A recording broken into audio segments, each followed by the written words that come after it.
పేటలో ఆ అమ్మాయి నిర్జీవంగా పడి ఉండటం, అది కూడా ఎలాంటి అచేతన స్థితిలో వాళ్ళు చూశారంటే ఏ తల్లిదండ్రులు కూడా చూడకూడని పరిస్థితుల్లో ఆ అమ్మాయిని అక్కడ ఐడెంటిఫై చేయడం జరిగింది. ఒంటి మీద నూలుపోగు కూడా లేకుండా అమ్మాయిని రేప్ చేసి చంపబడింది అన్నది ప్రాథమికంగా పోలీసులు కూడా ఇచ్చిన ఇన్ఫర్మేషన్. అమ్మాయి చంపబడిన తీరు కూడా చూస్తూ ఉంటే చాలా బ్రూటల్గా హత్య చేసిన సందర్భాన్ని కూడా మనందరం కూడా చూసాం. నిజంగా ఇలాంటి సంఘటనలు జరుగుతూ ఉంటే సభ్య సమాజంలో మనం ఉంటున్నామా లేకపోతే ఎక్కడైనా అటవీ ప్రాంతంలో ఉంటున్నామా అన్న విషయం అయితే మనకు ఒక్కొక్కసారి భయం అనిపిస్తుంది. అటవీ ప్రాంతాల్లో ఉన్న వాళ్ళైనా కనీసం నాగరికత తెలుసుకొని వాళ్ళు ప్రవర్తిస్తున్నారు తప్పించి ఇక్కడున్న చాలా మంది నాగరికత తెలిసిన వాళ్ళు కూడా గంజాయి మత్తులో డ్రగ్స్ మత్తులో విచ్చలవిడిగా ప్రాణాలు కోల్పోతున్నా ప్రాణాలు తీసిన విధానం కూడా ఎంత బ్రూటల్ గా తయారైందంటే దీన్ని ఎక్కడ మనం అరికట్టాలి అన్న సంగతి ఆలోచించుకుంటే నిజంగా ఒక్కొక్కసారి భయం వేస్తుంది కూడా. ఎందుకంటే నేను ఏం చెప్తున్నానంటే లాస్ట్ 5 years గవర్నమెంట్ లోని కూడా విచ్చలవిడితనం గంజాయి విచ్చలవిడితనం విపరీతంగా పెరిగిపోయింది. చాలా మంది అమ్మాయిలు ఇదే రకంగా హత్యలు చేశారు, మానభంగాలు చేశారు, అత్యాచారాలు చేశారు, అన్ని జరిగినాయి. ఇప్పుడు మళ్ళా అదే విధంగా ఈరోజు చీరాల మండలంలో ఇక్కడ కూడా మనకి ఆ సంఘటన జరగడం అనేది నిజంగా చాలా దురదృష్టకరం.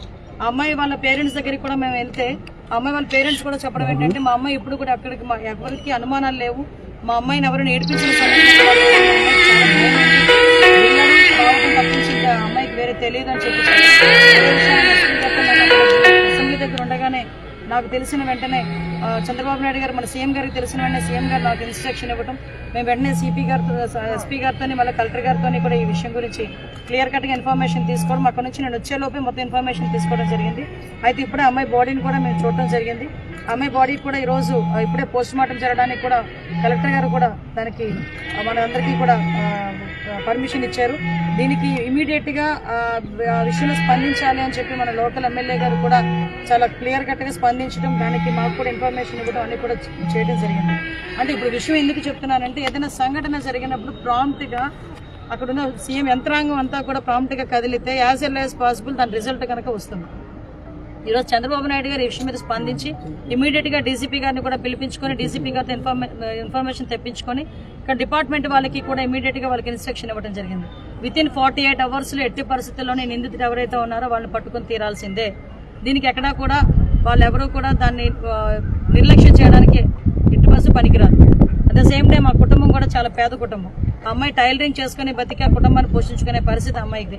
అటువంటి సందర్భంలో వాళ్ళ ఫాదర్ కూడా నేత పని చేసే మనిషి. ఆ అమ్మాయి నిజంగా అమ్మాయి కుటుంబాన్ని పోషిస్తుందనే చెప్పాలి.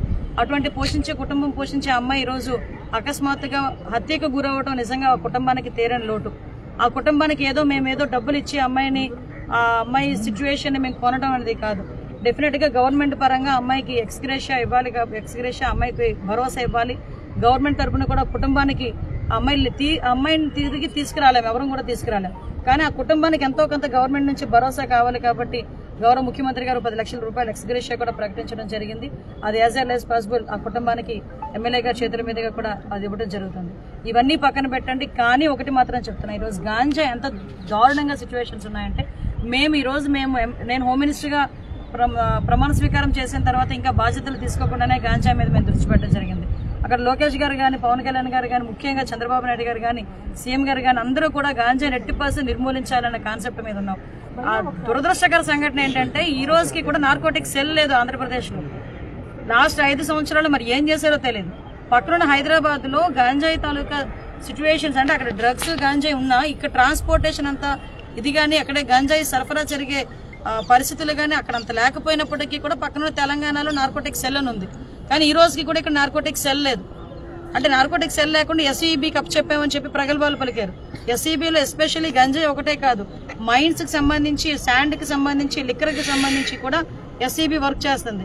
వాటిలో భాగంగా ఉంటే గంజాయి మీద వాళ్ళు దృష్టి పెడతారు తప్పించి ఎక్స్క్లూజివ్ గా గంజాయి మీద దృష్టి పెట్టే పరిస్థితి అయితే మనం లాస్ట్ గవర్నమెంట్ తీసుకోవాలి. మేము డెఫినెట్ గా ఎక్స్క్లూజివ్ గా గంజాయి మీద టాస్క్ ఫోర్స్ ఏర్పాటు చేయడానికి కానీ, టోల్ ఫ్రీ నెంబర్ ఇవ్వడానికి కానీ, గాంజాని నిర్మూలించడానికి ఈ గవర్నమెంట్ ఇమీడియట్ గా మేమందరం కూడా చర్యలు తీసుకుంటున్నాం. రాబోయే కాలంలో ఈ 2 రోజుల అసెంబ్లీ తర్వాత కూడా చంద్రబాబు నాయుడు గారితో చర్చించి డీసీపీ గారితో కూర్చొని ఒక మీటింగ్ ఏర్పాటు చేసుకుని ఇమీడియట్ గా ఇక్కడ ఉన్న డిపార్ట్మెంట్ వాళ్ళందరికీ కూడా ఇన్స్ట్రక్షన్స్ ఇస్తాం. మేము ఒకటే చెప్తున్నా, బాధ్యతాయుతంగా మన ప్రజలు కూడా బాధ్యతాయుతమైన ప్రజలు కూడా అర్థం చేసుకోవాలి. కంపల్సరీగా గాంజాయి నిర్మూలనలో ప్రతి ఒక్కరు కూడా బాధ్యత వహించాలని, బాధ్యత తీసుకోవాలని కూడా మనస్ఫూర్తిగా కోరుకుంటున్నాం. మేడం ఇటీవల ప్రాంతంలో తీర ప్రాంతంలో అనేక మంది చనిపోతారు విహారయాత్రలు. ఈ రోజు కూడా దాని మీద ఎటువంటి సూచనలు ఇవ్వబోతున్నారు? కంపల్సరీగా అండి మెరైన్ డిపార్ట్మెంట్ వాళ్ళని కూడా మేమందరం కూడా అలర్ట్ చేస్తున్నాం. మెరైన్ డిపార్ట్మెంట్ వాళ్ళని కూడా మెయిన్ ఏంటంటే గజ ఈతగాళ్ళు అందరూ కూడా ఉండాలి. ఇప్పుడు సిస్టమ్ ఏమైపోయిందంటే ఎక్కడ ఏది స్టార్ట్ అవుతుందో మాకు క్లియర్ కట్ గా తెలియట్లే.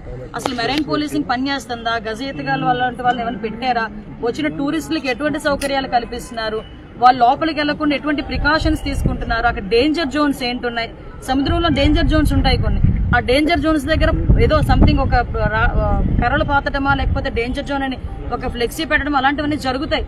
మరి 5 సంవత్సరాలు ఏం జరిగిందో ఏమైందో ఎవరికి తెలియలే. మేము ఇక్కడ బాధ్యతలు తీసుకున్నాం. ఈ రోజు అసెంబ్లీలో కూడా ప్రమాణ స్వీకారం కూడా మేము చేశాం. కంపల్సరీగా అన్ని డిపార్ట్మెంట్ వాళ్ళతో కూర్చొని ఈ సీ కోస్ట్ ఏదైతే ఉందో ఆ సీ కోస్ట్ లో గానీ ఇటు గంజాయి బ్యాచ్ ని గానీ డ్రగ్స్ బ్యాచ్ ని గానీ ఇక్కడ అంతా కూడా ఎక్కడ కూడా ప్రజలకు ఇబ్బంది కలగకుండా చూసుకునే బాధ్యత మేము తీసుకుంటాం.